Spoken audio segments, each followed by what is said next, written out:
Hello, this is Microphone Media. Please like, subscribe, and share. Thank you.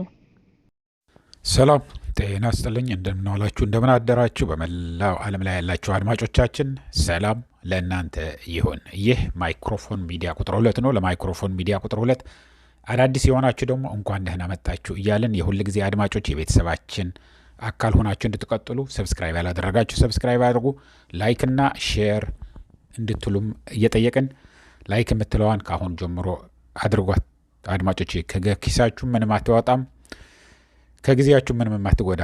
ይህንን ማድረግ ብቻ ነው የምንጠይቃችሁ ሁል ጊዜ እንደምታውቁት።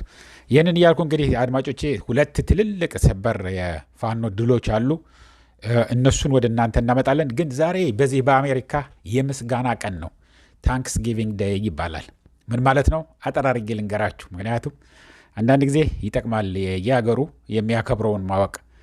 ከአውሮፓ ከተለያዩ አገሮች ተወጣጣተው ወደዚህ ወደ አሜሪካ እና የሚገርማችሁ መጥተው ያረፉበትም የመጀመሪያው ወደ አውሮፓ የሚቀርበው እዚህ ቨርጂኒያ የሚባል ከዋሽንግተን ዲሲ እያልን ነው የምንጠራው። ሁሉም ሜሪላንድም፣ ቨርጂኒያም፣ ዋሽንግተን ዲሲ ከሁለቱም ተቆርጣ ነው የተሰራችው።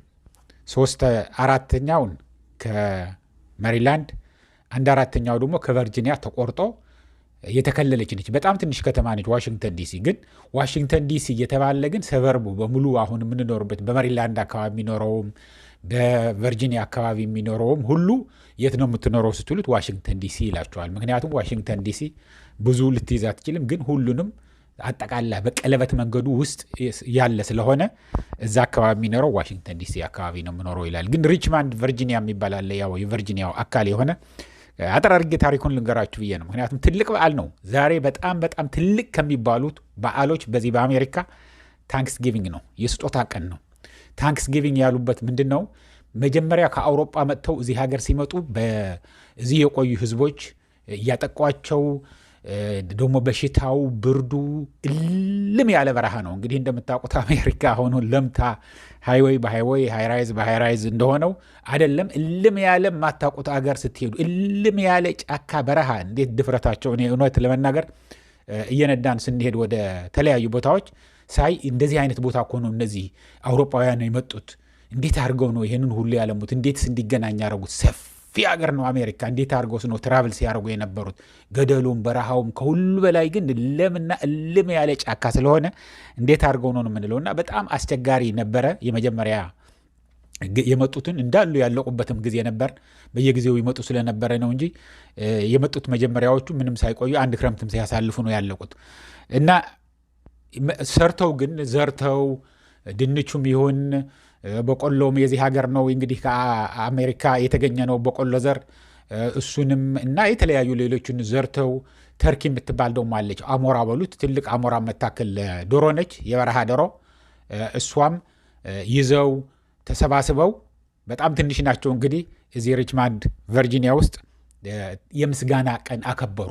ይሄ ስለሰጠህን ይሄ በረከት ይሄ የምንበላው የምንጠጣው ነገር ስለሰጠህን እናመሰግንሃለን ጌታዬ ብለው የመጀመሪያዎቹ የመጡትን አክብረውታል።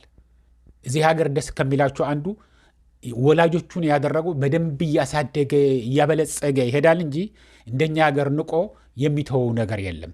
ስለዚህ እስካሁን ይከበራል። አሁን በዛሬው ቀን በመላው የአሜሪካ ሀገር ከየትም አካባቢ ያለው በየትምህርት ቤቱ ያለው ለስራ ከቤተሰቦች የሄደው ተሰባስበው ነው የሚውሉት።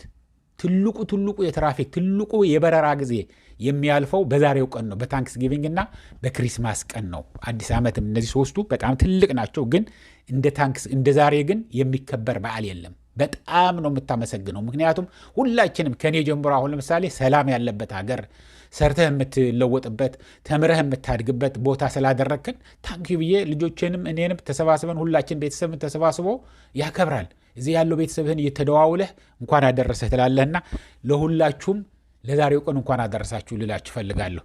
እንግዲህ አንዶቹ ምናልባት ይሄ ታሪክ ምን ይሰራልናል ልትሉ ትችላላችሁ። ግን ለልጆቻችሁ አሰሟቸው ይህንን ቪዲዮ። ለምን መሰላችሁ? ሊመጡ ይችላሉ፣ እዚህ ሀገር ይመጣሉ። ይሄ እንደዚህ አይነት ደግሞ ማመስገንን የተደረገልህን ነገር ማመስገን፣ ለፈጣሪ ማመስገን፣ ለሰው ማመስገን፣ ለጎረቤትህ፣ ለእንስሳህ፣ ለሁሉም ነገር ጥሩ ነገር ሲያደርግልህ ጥሩ አድርግህልኛልና አመሰግንሃለሁ ማለቱ መልመድ ስላለብን ይሄ ጠቃሚ ሆኖ ስለታየኝ ነው ወደ እናንተ ማበጣለሁ ያለሁ።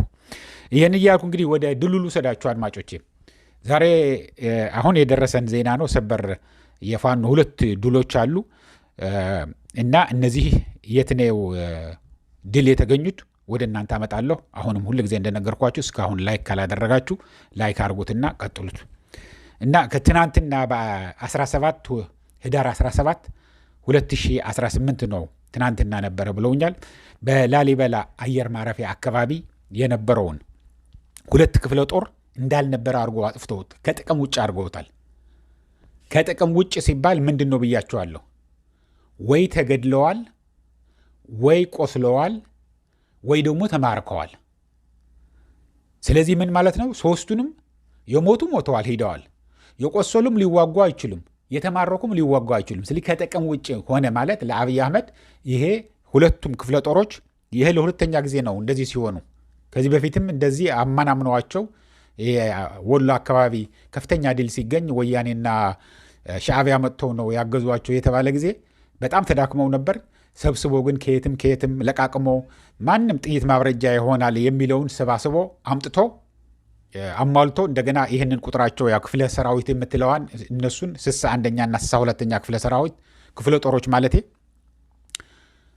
አርጎ እንደገና እዛ ላሊበላ አካባቢ ይቆጣጠሩ የነበሩ ናቸው። እንዳልነበረ ከጥቅም ውጭ ሆነዋል ነው የተባል ነው። እና ሌላ ደግሞ እዚህ ላይ አላበቃም። እንዳጋጣሚ ሆኖ ሊሆን ይችላል። ያው የእግዚአብሔር ስራ ነው ልትሉ ትችላላችሁ። እዚህ ወድላ ቀጠና የሚባል አካባቢ 2 ኦራል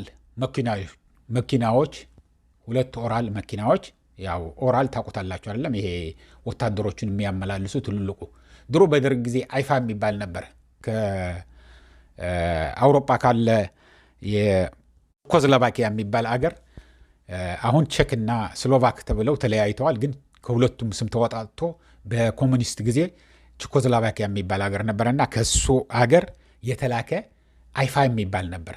አይፋ ለሀገሩ የተደፋ ለአብዮቱ የተደፋ እየተባለ ይነገርለት ነበር። እና እነዚህ ኦራሎች ግን የራሻ ሰራሽ ናቸው በሙሉ።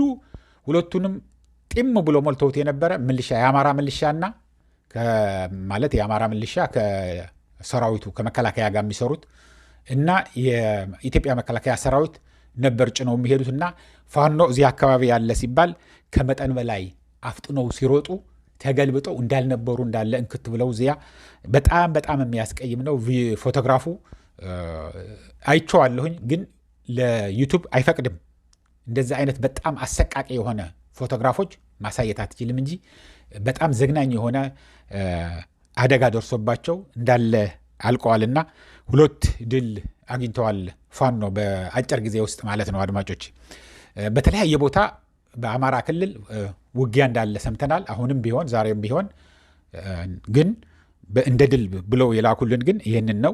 ይህንን የዜና ደግሞ ለላካችሁልን በጣም ነው የምናመሰግናችሁ። ይኸው አስተላልፈናል፣ የምስራች ብለናል። ፋኖን የሚጠብቁ ፋኖ አዲስ አበባ ይገባል እያለ በተለይ የአዲስ አበባ ሕዝብ የት ደርሰዋል እየተባላችሁ ነው ያላችሁት። በመንግስት ደረጃም የፋኖ ሴሎች ወደ አዲስ አበባ ገብተዋል። ስንቅና ቀለብና መድኃኒት የሚሄድላቸው ያለው ከአዲስ አበባ ነው። ዳቦ ቆሎውም፣ ዳቦውም፣ ቋንጣውም ሁሉ ነገር ስኳሩም፣ ዘይቱም የሚላክ ያለው ከአዲስ አበባ ነው እያለ በየቀበሌው ሰብስቦ በጣም እያጨናነቃቸው ነው ያለው አብይ አህመድ። እና የሆነ ሆኖ ግን የአዲስ አበባ ህዝብ ዝም ብለህ እጅና እግርህን አጣምረህ ፋኖ መጥቶ ወይ ደግሞ ኦላ መጥቶ ነፃ ያወጣኛል ብለህ አትጠብቅ። የሚደረገውን አንተ ለአገሬ ምን እያረኩ ነው ብለህ አስብ። ወይ አንቺ እኔስ ለአገሬ ምን አደረኩኝ፣ አገሬ ምን አደረገችልኝ፣ ወይ ፋኖ ምን አደረገ፣ ወይ ፋኖ ምን አደረገ ምናምን ሳይሆን እኔ ምን እያደረኩ ነው ብላችሁ ማሰብ አለባችሁ። ከዚህ የበለጠ ሲኦል በመሬት ላይ ሊመጣ አይችልም። ይህንን እያልኩ እንግዲህ አድማጮች ለአሁን እዚህ ይበቃኛል። እስከሚቀጥለው ጊዜ ድረስ ሰላም፣ ደህና ዋሉ። ታንክስ ጊቪንግ ዴይ ለመላው አሜሪካ ውስጥ ለምትኖሩት እና በመላው ዓለም ላይ ያላችሁት ሃፕ ታንክስ ጊቪንግ እላችኋለሁ እያልኩኝ ደህና ዋሉ፣ ደህና ደሩ። ቻው።